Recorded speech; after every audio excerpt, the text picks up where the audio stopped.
Good morning everyone and very warm welcome to one and all, and welcome back to our channel, that is A Square Classes.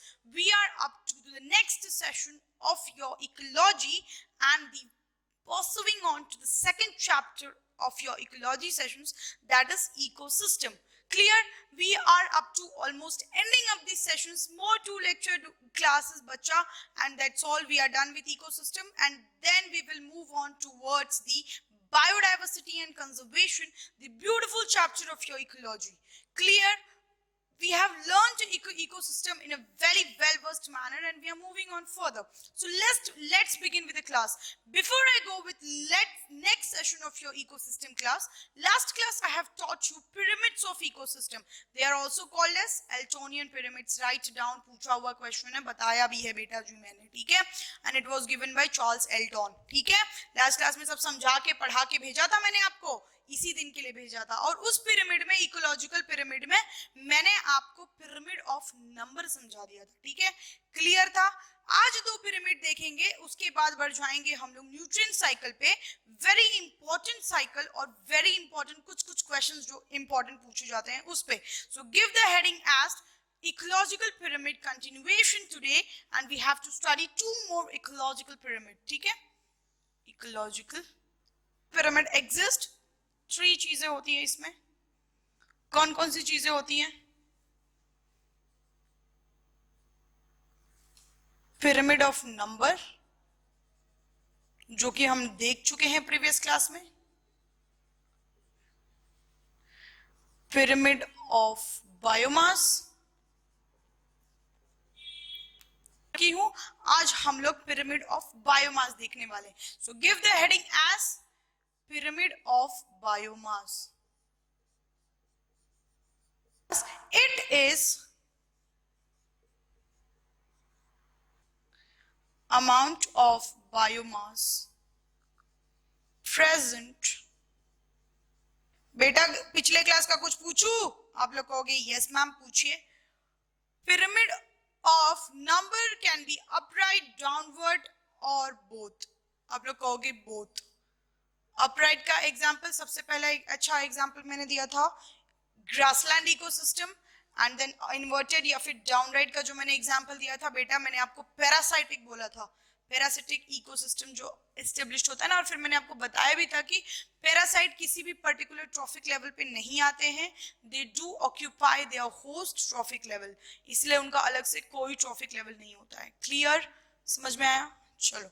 So it is usually upright. Example लिख लो usually upright का बेटा, okay बेटा। और इसी में अगर आप लोग लिखो इन्वर्टेड का एग्जाम्पल, तो उसका वेरी गुड एग्जाम्पल है एक्वाटिक इकोसिस्टम। क्लियर? कोई डाउट है? समझ में आया? चलो, हाउ देख लें बेटा जी। What is pyramid of biomass? It is the amount of biomass present per unit area. एक ट्रॉफिक लेवल में कितने एरिया में कितना बायोमास प्रेजेंट है, उसी को हम लोग कहते हैं pyramid of biomass. Clear? And it is usually upright for terrestrial ecosystem, and it is usually inverted for या downright for aquatic ecosystem. Draw कर ले terrestrial ecosystem, देखना बेटा, ठीक है? So देखना, this is pyramid of, बेटा जी ध्यान से देखना, this is pyramid of terrestrial ecosystem. PPO is what बच्चा? Primary producers. PC is primary consumers, SC is secondary consumers, TC is tertiary consumers. बेटा जी ये सब पढ़ा चुके हैं, एंड में ये सारी चीजें देख रहे हैं, ठीक है? चलो, then what is, how do pyramid of terrestrial ecosystem shows? It shows sharp decrease of biomass, sharp decrease। पे अगर आप लोग लिखना चाहो टर्शियरी कंज्यूमर्स में या फिर टॉप कंज्यूमर्स में, तो लिख लो लायन, टाइगर। टॉप कंज्यूमर्स में क्या लिखोगे बच्चा? लिखोगे लायन, टाइगर, ईगल। ये सारे क्या है? ये सब आपके top biomass, top consumers, tertiary consumers के पार्ट है। Lion, tiger and eagle, hawk, ये सारी चीजें भी लिख सकते हो। समझ में आया बच्चा? देखना बेटा जी, ठीक है? सबसे ज्यादा बायोमास क्या था? प्रोड्यूसर्स का। Producers more amount of biomass जो होते हैं वो प्रोड्यूस करते हैं। ग्रासेस, फॉर्न्स, ट्रीज, ये सारी चीजें बायोमास थी। उन्हीं को जो ऑर्गेनिजम्स खाते हैं उसको हम लोग हर्बीवोर्स बोला करते थे, वो ग्रासेस वगैरह जो खाते थे बच्चा, आप लोग कहोगे यस मैम। सिर्फ सेकेंडरी कंज्यूमर्स क्या थे, वो थे जो प्राइमरी कंज्यूमर्स को खाते थे, लाइक वुल्फ क्या एक्ट कर रहा है, it eats what, it eats primary consumers like mouse वगैरह। फिर इसमें स्नेक्स भी ले सकते हो आप, इस स्नेक्स को कौन खा सकते हैं, ईगल। क्लियर है, यहाँ पे अगर आप वुल्फ लेते हो तो इस वुल्फ को कौन खाएगा, टाइगर। बेटा जी बार बार कितनी बार सेम चीजें पढ़ाओ, बट यहाँ पे हम लोग किस रिस्पेक्ट के बारे में बात करें, we are talking about biomass, and वो भी मीटर किस अमाउंट में, तो KG per meter square.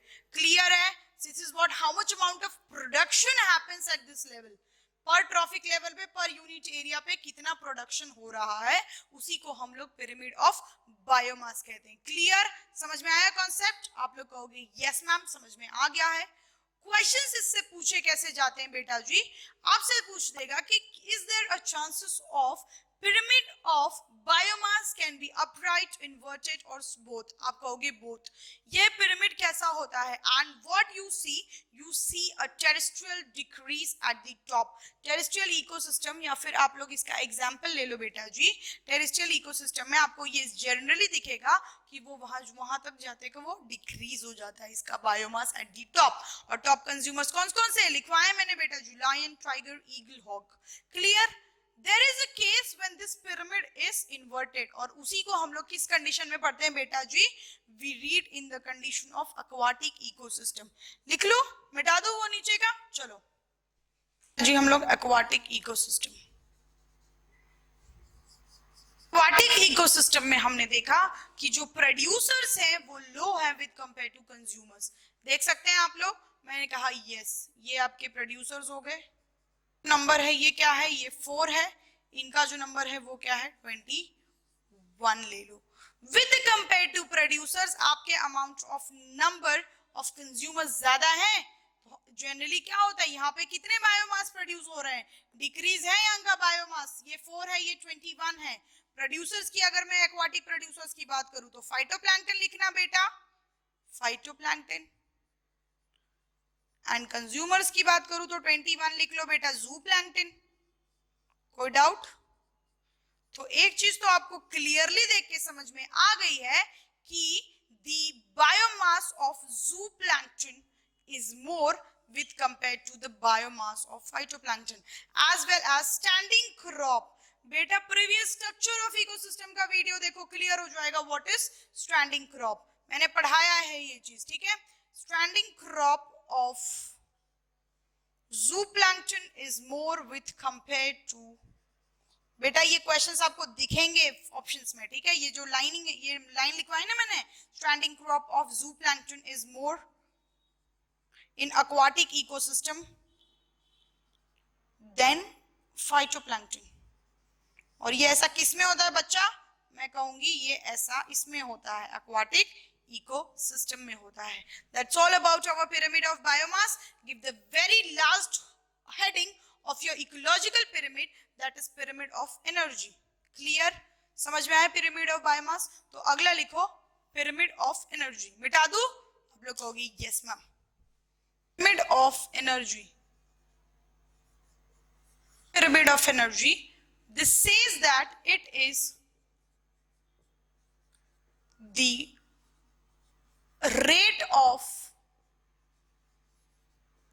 flow of, it is the rate of flow of the energy, what it is the rate of flow of energy or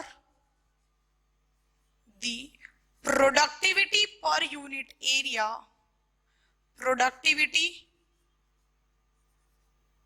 area per unit time per unit area, the rate of flow of energy or the productivity per unit time per unit area in an successive trophic level। बच्चा लिखना in an successive trophic level, मैं समझाऊं, समझना। उससे पहले एक और point लिख लो, इट इज ऑलवेज अपराइट। ऐसा कोई कंडीशन आपको दिखेगा ही नहीं जहां पे एनर्जी की पिरामिड कभी भी डाउनवर्ड या फिर इन्वर्टेड हो। यही वो पिरामिड है जो हमेशा अपराइट होती है बेटा, ये इंपॉर्टेंट पॉइंट है। इट इज ऑलवेज अपराइट, जहां स्टार करने के लिख सकते हो लिख लो, इट इज ऑलवेज अपराइट। ये ट्रिपल स्टार देना बेटा इसको, ठीक है। चलो, what is this pyramid of energy? The rate of flow of energy per unit area और पर यूनिट टाइम एक एनर्जी इस ट्रॉफिक लेवल में कितनी फ्लो होती है, कितनी प्रेजेंट होती है, कितनी पास ऑन होती है, उसी को हम लोग क्या कहते हैं, and when they are arranged in a graphical manner we call them as pyramid of energy.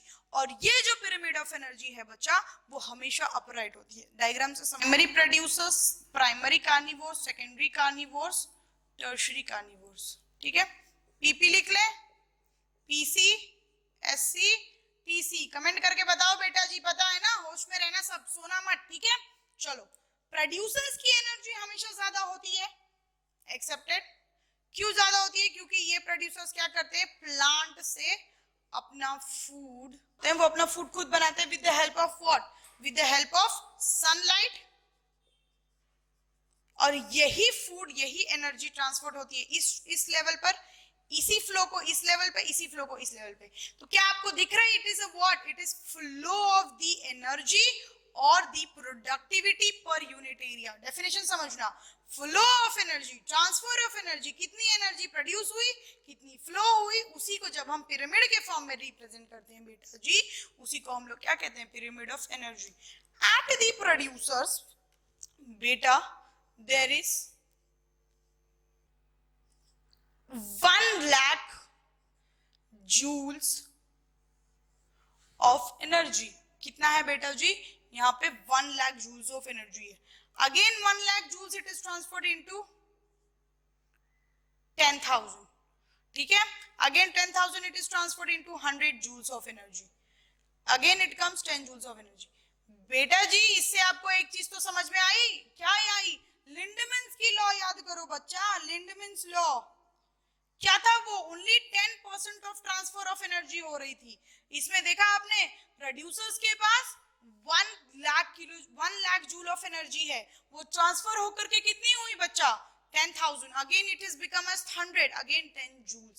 This is what Lindemann said, in his law only 10% of energy has been transferred। And you know what, as net primary productivity only 1% of energy have been used by the plants for this all processes। Clear? तो ये point बना करके लिख लेना, primary producers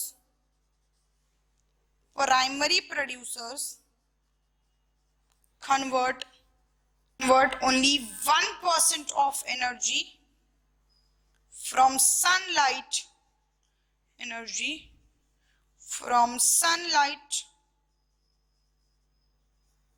into its net NPP into NPP। what is this NPP? Net primary productivity. बेटा मैं आपको पढ़ा चुकी हूँ, फिर भी आप लोग, ये लाइन इंपॉर्टेंट है इसलिए लिख लीजिए। ये किसके कंडीशन में होगा पता है बेटा जी, अगर आइडियल पिरामिड है तो। बेटा ये वर्ड याद रखना, पूछा हुआ क्वेश्चन है, आइडियल पिरामिड का कितना कन्वर्ट होता है, तो ओनली 1% कन्वर्जन में हेल्प होता है, ठीक है। क्लियर हुआ कॉन्सेप्ट, समझ में आया energy pyramid? That's all about our ecological pyramid।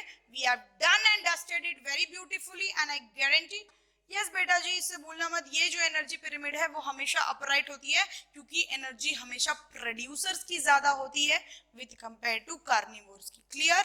That's all about our ecological pyramid। Now we are moving on towards the very important, very interesting session and very last session, succession की बात कर दूं मैं बेटा जी, तो मैंने इसके बाद आप लोग बोलोगे मैम सक्सेशन तो रह गया। नहीं बेटा जी, जब मैंने आपको ऑर्गेनिज्म एंड पॉपुलेशन पढ़ाया था तो उसी में मैंने आपको एक छोटा सा टॉपिक पढ़ा दिया था, सक्सेशन। एंड बहुत अच्छे से हमने हाइड्रैक, ज़ेरैक और डिफरेंट टाइप्स ऑफ सक्सेशन, कौन से स्टेजेस होते हैं, कौन से प्लांट्स होते हैं, वो सारी चीजें हम पढ़ चुके हैं। So please go refer the video of succession, it is present and it has been uploaded on the channel on the in the organism and population का सीरीज में देख लेंगे आप लोग, ठीक है।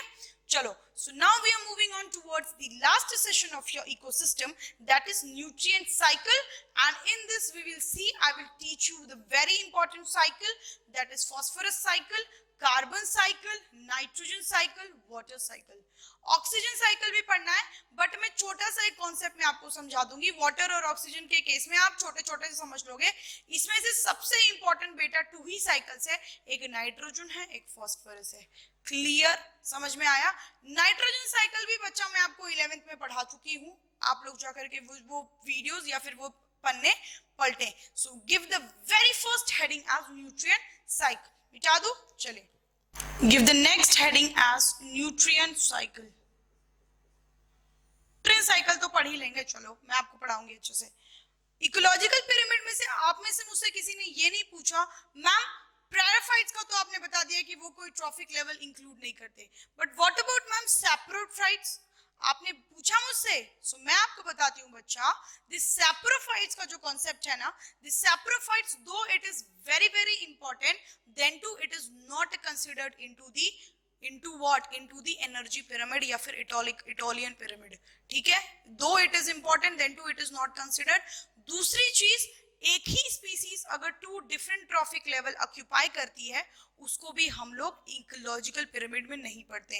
एंड तीसरी चीज very very important, this ecological pyramid has its universal uniset rules जो उसी को follow करता है ये। These are what, these 3 statements, these 3 point I'm dictating it because they are what, they are universal and they are what, they are limitations of ecological pyramid, they are what, they are वो ecological pyramid के further move on नहीं होते, ठीक है? Clear, समझ में आया? तो आप लोग अगर लिखना चाहो तो ये 3 पॉइंट्स लिख सकते हो। इन limitations of ecological pyramid for boards and all, it is important, but ये बात याद रखना कि saprophytes though they are important but they are not included in ecological pyramid. Clear? And in very simple manner, who ecological pyramid, but it is not in such a way. So these are what limitations of ecological pyramid. Moving on towards the nutrient cycle, which is also called as bio, बताओ बच्चा, जियो chemical, biogeochemical cycle. Nutrients which are found on the earth are never lost. They are either transferred, they are either regenerated, or they are either stored. And such types it happens due to through some amount of cycle, और उसी को बच्चा हम लोग कहते हैं nutrient cycle. लिखना nutrient definition लिखो पहले अच्छे से, ठीक है? Definition of biogeochemical cycle or nutrient cycle, it is called as nutrient cycles are cyclic, बेटा ये वर्ड याद रखना, exchanges, transfer, storage of biogenetic nutrients. What are these biogenetic nutrients? बेटा nutrients तो आपने पढ़ा ही होगा, जैसे कि glucose, amino acids, minerals, but I will tell you nutrients are basically of 2 types, organic nutrients and inorganic nutrients. Organic nutrients are those nutrients which are associated with carbon and carbon compounds like amino acids, फिर उसके बाद glucose, carbohydrates. These are what? Organic nutrients. Mineralic nutrients are called as inorganic nutrients, which includes phosphorus, nitrogen, oxygen. These are what? These are what? Inorganic nutrients. Clear? So basically why it is important, it happens to maintain the equilibrium and balance between the nutrients, and because this nutrient is what, after all they act as source of energy. Clear? So nutrient cycles are cyclic exchange, transfer or storage of biogenetic nutrients. What are these biogenetic nutrients? Phosphorus, hydrogen, carbon, oxygen, nitrogen. These are what? Actually these are nutrients, and through various components of ecosystem. Which components इनके exchanges होते हैं? Basically वो कहना चाहता है कि exchange of nutrients occurs through the 2 components of an ecosystem, and I have told you very well that is biotic component and another one is abiotic component. Clear? So the nutrients can be repeatedly used ताकि वो nutrients loss ना हो सके और उन्हीं को हम लोग use कर सके. After all, it is a what? It is cycle. So understood nutrient cycle? Exchange, transfer, cyclic process of nutrients in the form of cycle, so that nutrient could not get lost. From where? From the components of ecosystem which involve biotic component. Other दूसरा क्या है बच्चा? Abiotic component. समझ में आया? This biogeochemical cycle or nutrient cycle has stores. There are 2 basic stores of nutrient cycle which involves 2 basic stores of nutrient cycles. involve, and there are two basic source of nutrient cycle, which is called as, first one is reservoir pool, the second one is cyclic pool. What are these pools? These are the pools, or these are the source or storehouse. इसको लिख लो. These are the stores or houses where exchange between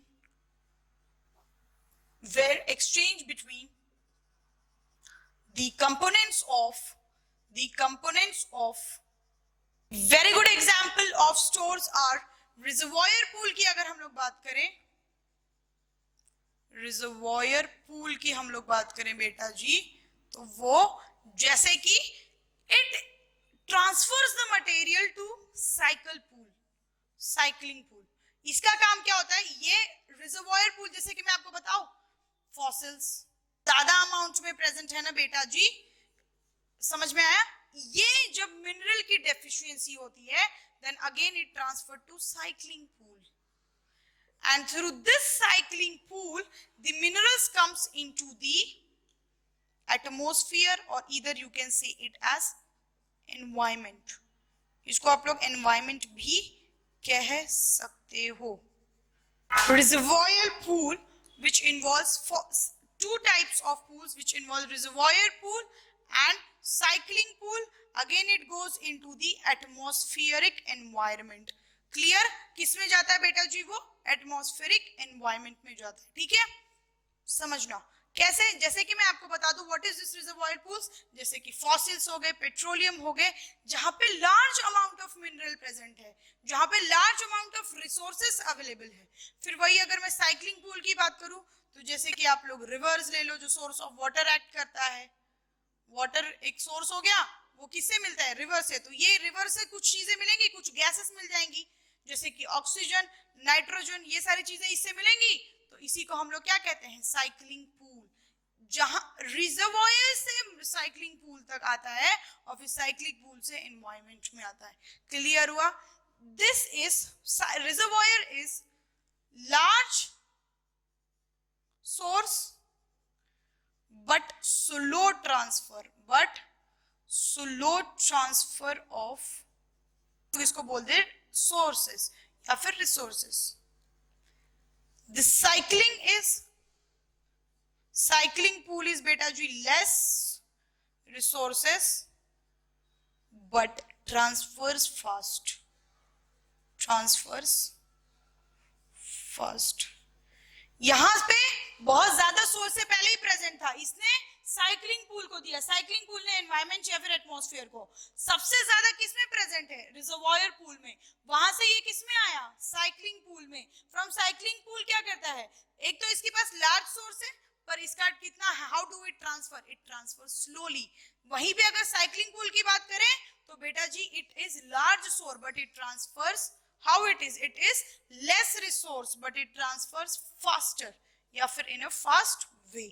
clear हुआ इतना concept? समझ में आया? Reservoir pool और cycling pool क्या कहता है? Now give the very next heading as types of nutrient cycle. Let's see what are the types of nutrient cycle. और बेटा जी इससे क्वेश्चन पूछे जाते हैं. 2013 में इनफैक्ट पूछा गया था कि फास्फोरस ये किस टाइप ऑफ साइकिल में बिलोंग करता है. ठीक है बेटा, चलो. Types of nutrient cycle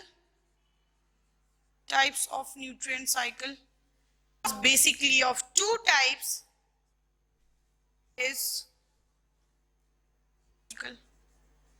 and another one is sedimentary nutrient cycle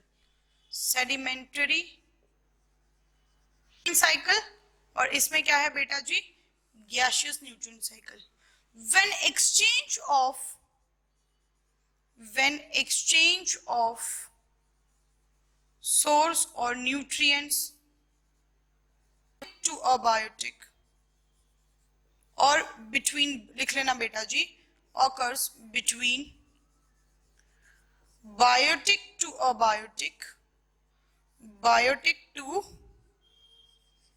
abiotic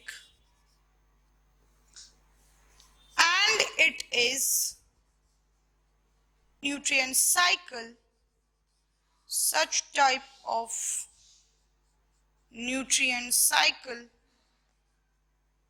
such type of nutrient cycle is called as what? It's called as gaseous nutrient cycle. When there is exchange of matter or exchange of nutrients between biotic and biotic components of ecosystem and it is gases or vapor. जब ये exchange हो रहा है ना बेटा, तो it is either gases or either it is vapor. Such type of nutrient cycle is called as gaseous nutrient cycle. समझ में आया? क्लियर है कॉन्सेप्ट? जब एक्सचेंज हुआ अगर वो गैस है तो उनको हम लोग गैसियस न्यूट्रिएंट साइकिल बोलेंगे. ठीक है. रिजर्वॉयर पूल की अगर हम लोग बात करें तो यहां पे जो रिजर्वॉयर पूल होगा बेटा वो क्या होगा? एटमॉस्फेयर और it will be either hydrosphere. And the very good example of gaseous nutrient cycle is बेटा जी लिखना hydrogen, but not the least water. क्योंकि मैंने बोला है यहां पर गैसीय अगर एक्सचेंज हो रहा है between biotic and abiotic components के बीच में, पर वो कैसा आना चाहिए? ईदर इट इज गैसेस और vapour. Such type is called as gaseous nutrient cycle. Very good example is atmosphere and hydrosphere. Clear? उसके एग्जांपल्स है hydrogen, oxygen, nitrogen and water. समझ में आया? तो गैसियस न्यूट्रिएंट साइकिल क्लियर हुआ बेटा आपका? क्लियर? कोई डाउट है? पूछना. सेडिमेंट्री न्यूट्रिएंट साइकिल देख लें. चलो और लिखना बेटा जी व्हेन एक्सचेंज और circulation, exchange of nutrients biotic and abiotic components of ecosystem and it is non-gaseous substance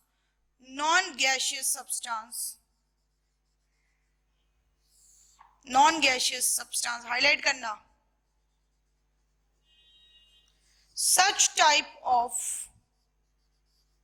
such type of cycle is called as nutrient or sedimentary nutrient cycle.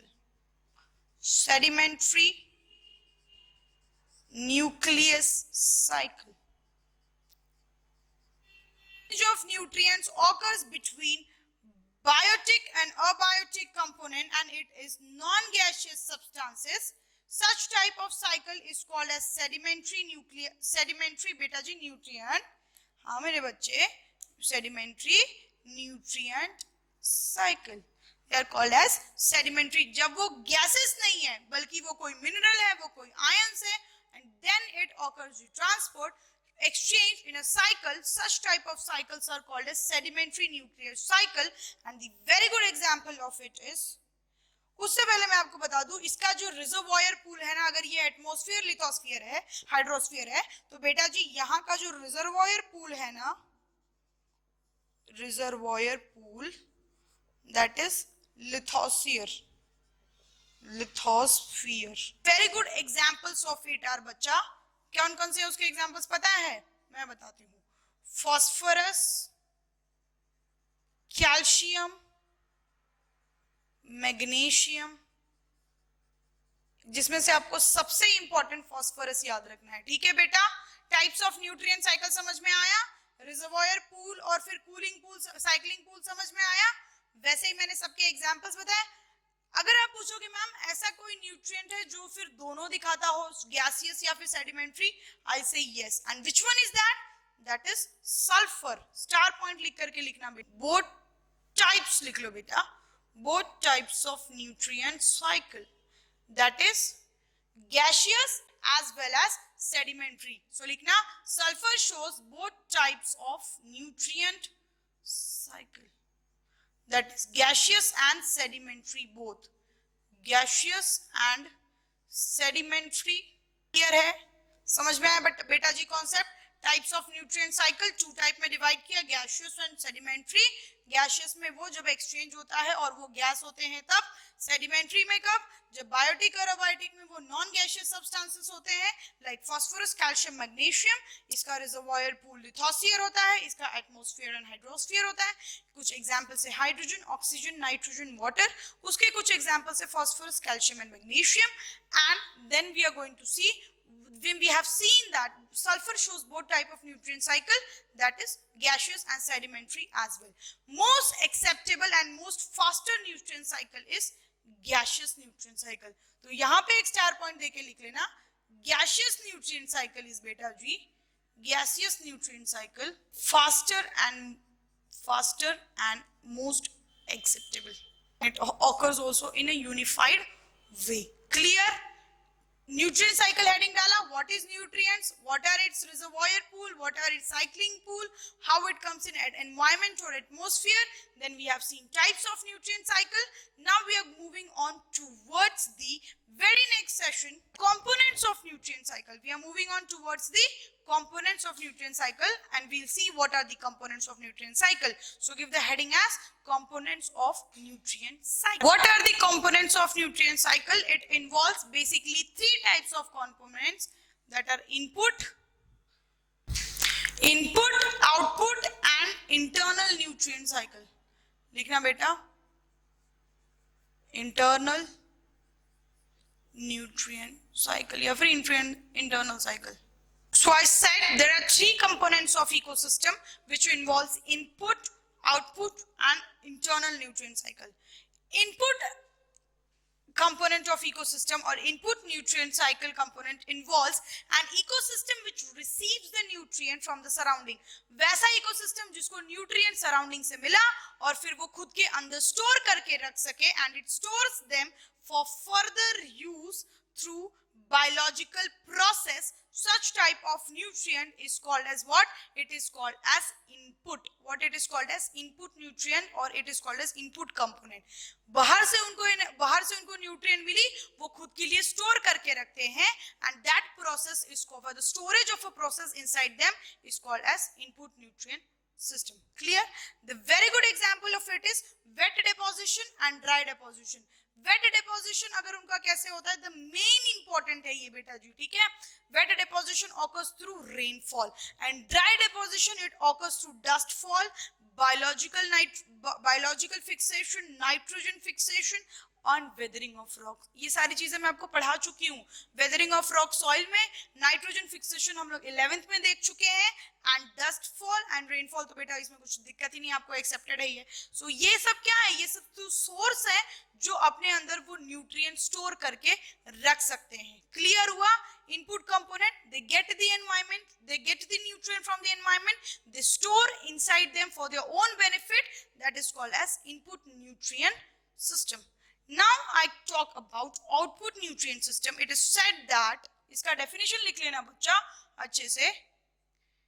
Output nutrients or flow out and comes or act as input nutrient for the other. Such type is called as output nutrient cycle. क्या कहा मैंने? कुछ system या फिर कुछ nutrients input से बाहर आ जाते हैं. They come out, they flow out, they pass out. Such type of nutrients are called as output. Output what? Output nutrient. And when they come out, they go in for another ecosystem or another components. Then they act as an input for another one. This is what happens. इससे निकल गए तो उसको output बोले, पर ये output किसी के इन तो जाएंगे ना, फिर से वो किसी के लिए input बन जाएंगे. Clear हुआ concept? बहुत छोटा सा concept है, ठीक है. Now we are talking about internal nutrient cycle. What is this internal nutrient cycle says about beta जी? लिखना पहले लिखो. Talk about internal nutrient cycle. What it says that some part of nutrients is absorbed and then it is transferred into next trophic level by the consumers. Accepted? Primary consumers accepted nutrients from where? From the producers, and then this primary consumers transfer of the nutrients to the secondary consumers. Accepted? आप लोग बोलोगे yes ma'am. तो क्या ये transfer of nutrients हो रहा है? हो रहा है ना? होता है ऐसा, ठीक है. तो यही कहता है कि some part of the absorbed nutrient is passed on to the consumers through various trophic levels. Consumers क्या करता है बेटा जी, कुछ अमाउंट ऑफ न्यूट्रिएंट्स को नेक्स्ट लेवल तक पासेज दे देता है, ठीक है, accepted, yes. After passes on all, जब कोई इकोसिस्टम ग्रोइंग इकोसिस्टम है ना, समझ में आया, जितना there comes to part of ecosystem. Why? जब भी सक्सेशन है वहां पे ड्राई बैरन लैंड है, वहां पे सक्सेशन हो गया, तो सक्सेशन के वक्त कुछ ना कुछ ग्रोइंग इकोसिस्टम भी होंगे और कुछ ना कुछ मैच्योर्ड इकोसिस्टम भी होंगे. ग्रोइंग इकोसिस्टम में क्या होता है बच्चा कि अपटेक वाला जो न्यूट्रिएंट है ना, अपटेक वाला जो न्यूट्रिएंट वो ज्यादा होता है. देखना, इन यंग और growing ecosystem Uptake is more. Uptake is मोर. बेटा जी अपटेक किसका मोर है? Uptake is more of what? Of nutrients. क्योंकि वो ग्रो कर रहे हैं तो उनको ज्यादा न्यूट्रिएंट्स की जरूरत होती है. बिकॉज उनको ज्यादा न्यूट्रिशन, उनको ज्यादा वैल्यू या उस सारे प्रोडक्ट्स की ज्यादा जरूरत होती है. सो growing nutrients always have more Uptake value. Uptake of what? Uptake of nutrients. जब उनके गो से बच जाता है वही वो न्यूट्रिएंट्स रिसाइकल कर देते हैं. पर ग्रोइंग में जो रिसाइकलिंग होता है वो थोड़ा कम अमाउंट ऑफ होता है, ठीक है. तो जो सीयर in young and growing uptake is more. Growing ecosystem बेटा जी, in young and growing ecosystem uptake क्या होता है? Uptake of nutrients is more with compare to recycled. समझ में आया? वो ग्रो होते हैं, उनको ज्यादा न्यूट्रिएंट की जरूरत होती है. तो जो न्यूट्रिएंट उनके पास बच जाता है एक्सेसिव बायो या फिर बायोटा में, उसी को हम लोग बोलते हैं रिटेन्ड या फिर रिटेंशन न्यूट्रिएंट्स. रिटेन्ड या फिर रिटेन्ड न्यूट्रिशन, और उसी को हम लोग लिखते हैं बेटा जी retained is equals to uptake minus recycled. Clear है कॉन्सेप्ट? उससे पहले मैं आपको ये चीज भी पढ़ा सकती हूँ कि मैच्योर इकोसिस्टम में अपटेक और रिसाइकल इक्वल होता है बेटा जी. पर ग्रोइंग का कॉन्सेप्ट से क्वेश्चंस आते हैं, इसीलिए मैंने उसको पहले पढ़ा है. और अगर स्टार पॉइंट के लिए आप लोग ये चीज लिख सकते हो कि इन एंड मैच्योर इकोसिस्टम बेटा जी, ये मैच्योर की बात हो रही है, uptake is equal to recycle. वो जितना न्यूट्रिएंट अपटेक करते हैं उतना ही न्यूट्रिएंट वो दूसरे ट्रॉफिक लेवल में ट्रांसफर करते हैं. समझ में आया? वो किसमें? मैच्योर इकोसिस्टम है, उसको जितना मिला उतना ही उसने ट्रांसफर कर दिया. बट यंग में ऐसा नहीं होता. यंग में अपटेक ज्यादा होता है, उनको खुद को ज्यादा जरूरत से ज्यादा लगती है, कुछ ना कुछ उनके ग्रोथ, कुछ ना कुछ उनके डेवलपमेंट के लिए लगती है ना. So that is called as what? और कुछ ना कुछ वो रिटेन्ड करते हैं ना. तो फिर अगर अपटेक ज्यादा होता है रिसाइकल से, तो अगर आपसे कोई पूछे कि वो कितना रिटेन्ड करेंगे, so basically what we will do, you supply uptake from the recycled one and then you get the retained nutrient. Clear हुआ बेटा जी कॉन्सेप्ट इंटरनल न्यूट्रिएंट साइकिल का अच्छे से? यस, समझ में आया? तो तीन चीजें मैंने आपको बताई, input, output and internal nutrient cycle. Internal nutrient cycle में कुछ एनर्जी बेसिकली ट्रांसफर, कुछ न्यूट्रिएंट ट्रांसफर होती है डिफरेंट ट्रॉफिक लेवल से. कुछ उनको जरूरत होती है खुद के लिए, जो जरूरत होती है खुद के लिए उसको हम लोग अपटेक बोलते हैं. जो ट्रांसफर और साइकिल में जाती है उसको हम लोग रिसाइकल्ड बोलते हैं न्यूट्रिएंट्स को, ठीक है. और फिर वो जो टू टाइप्स ऑफ इकोसिस्टम होते हैं, एक ग्रोइंग इकोसिस्टम, एक मैच्योर इकोसिस्टम. ग्रोइंग इकोसिस्टम को जो न्यूट्रिएंट की जरूरत होती है वो जरूरत से ज्यादा होती है, उनको अपटेक ज्यादा होता है. क्यों? क्योंकि उनकी बॉडी ग्रोथ दिखा रही है बच्चा, उनकी बॉडी डेवलपमेंट दिखा रही है. इनकी बॉडी और इनकी जो स्ट्रक्चर्स है वो ग्रोथ एंड डेवलपमेंट दिखा रहे हैं बेटा. when they are showing growth and they are showing as well as development, they keep few amount of nutrients and retained into their body and few amount is only recycled. जो growing organism है तो कुछ ना कुछ उनकी retention हुई ना, वो कितना रिटेन करते हैं? जितना उन्होंने अपटेक किया माइनस जितना उन्होंने रिसाइकल किया. And in mature ecosystem always uptake is equal to recycled. Clear? एक स्टार पॉइंट लिखना बेटा जी आप लोग यहाँ पर. So the star point which I was going to tell you is that the nutrient budget of an ecosystem can be computed by determining requirements. अगर आपको calculate करना है कि कितने न्यूट्रिएंट्स, कितनी एनर्जी, कितनी न्यूट्रिएंट्स की जरूरत पड़ी total in all, how will you calculate? You will calculate through nutrient retention. और वो मैंने आपको बताया है, how do we calculate nutrient retention? Uptake minus recycle. Second thing we will transfer through nutrient cycle, recycling कितना होता है, कितना उसने नेक्स्ट ट्रॉफिक लेवल को पास ऑन किया। तीसरी चीज इनपुट न्यूट्रिएंट, चौथी चीज बेटा जी आउटपुट न्यूट्रिएंट। यहाँ पे देखना बेटा जी, the nutrient budget of an ecosystem that can be calculated और कंप्यूटेड वो with knowing four basic thing. पहला मैंने आपको कंपोनेंट्स में पढ़ाया था इनपुट न्यूट्रिएंट, इसको आप लोग बेटा इनपुट न्यूट्रिएंट्स भी बोल सकते हो, मैंने स्टार्टिंग में चीज डिस्कस करवा दी है, ठीक है। इनपुट न्यूट्रिएंट्स, दूसरी चीज है आउटपुट न्यूट्रिएंट्स, ये सब हम लोग पढ़ चुके हैं। अगर ये सारी चीजें इसीलिए पढ़ रहे हैं so that we come to know the computed और the exact requirement of nutrient cycle और इनपुट न्यूट्रिएंट्स और बाय थ्रू आउटपुट न्यूट्रिएंट्स। समझ में आया?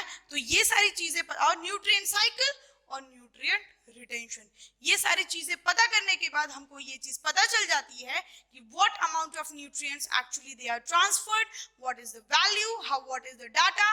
सो this all things makes easy to study those volumes. And आपको बेटा इनपुट में nutrients components में याद रखना है, इनपुट न्यूट्रिएंट कंपोनेंट्स में कि wet deposition occurs through rainfall and dry deposition occurs through dust fall और बायोलॉजिकल नाइट्रोजन फिक्सेशन। समझ में आया? That's all for today. Thank you very much. Do watch the video carefully and have a very warm welcome once again for your next session of ecosystem. Next class, we will move on towards your cycle and we will see carbon cycle, nitrogen cycle, phosphorus cycle, as well as short amount of oxygen and water cycle. And we will conclude the chapters. Then on there, we will also see few previous year question. Clear? समझ में आया बेटा जी आज का concept? Please do like our channel, please do subscribe our channel and comment on the video. If you have any doubt, do contact A Square Classes or do contact NR ma'am. Clear? समझ में आया? अगर कुछ पूछना है तो पूछ सकते हैं। चले? Okay. Thank you very much.